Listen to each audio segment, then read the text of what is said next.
I'm very happy to be here because it's home, at least far as the city goes, and it was almost my home when my family was deciding to relocate to Madurai from our native village. But I was just talking to a few people today and reminded of what I now consider kind of irrefutable truth. At the end of the day, the two things that really drive organizations, whether they're small or big, government or commercial, across the whole world, are people and culture. And these are kind of in a continuum.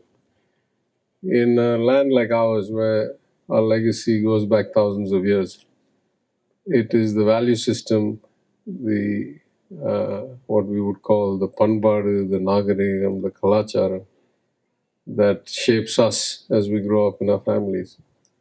The focus on inclusion, on empathy, on learning, on kindness, on being a good host, on being a good citizen. And of course, people don't last forever.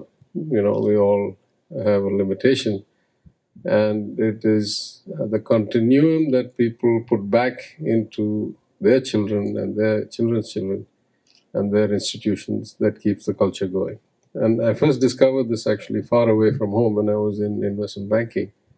And I realized that everybody had access to capital, everybody had access to brand names, everybody had access to connections. And what separated the winner or the loser on any deal, or indeed in any year, was the culture and the actual execution talent of the people. That's definitely true in government. It's also true, I think, in startups and regions. I think what the pandemic taught us is that if you have the talent, everything else can be worked out, right? Like we figured out how to work from home. We figured out when we were issuing passes to cross state borders, how many of our young, talented people were working in places like Bangalore. In fact, I would say driving a lot of that economy. And so, though there have been many negative outcomes of the pandemic, one of the positive outcomes is, especially in a high-tech and science and data and artificial intelligence and robotics-driven world, and Internet of Things-driven world, value creation can happen wherever there are talented human beings. And so I think the lack of maybe infrastructure, the equivalent of Chennai or the developed world, or the lack of a long track record of institutions is something that can be overcome.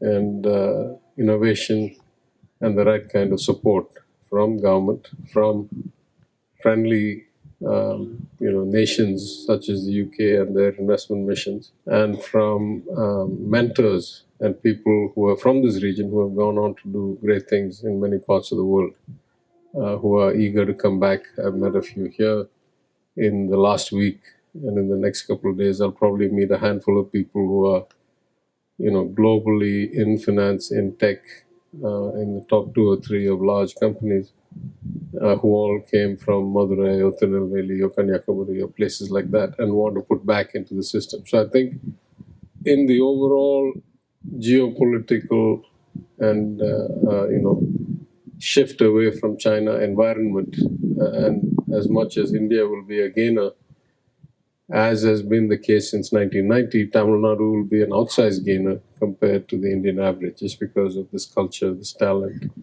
and the continuity and the connectivity with the Tamil diaspora around the world. So I want to thank, of course, CII, Tamil Nadu Startup Mission, but the British High Commission, the Deputy High Commission, Oliver, the senior officials, all the team who have taken the effort to come and bring all of you together. I'm sure many good things will come out of this, and we will continue to have such events with increasing frequency and with lots more stories of success to tell. So thank you again for inviting me. I wish you all the best.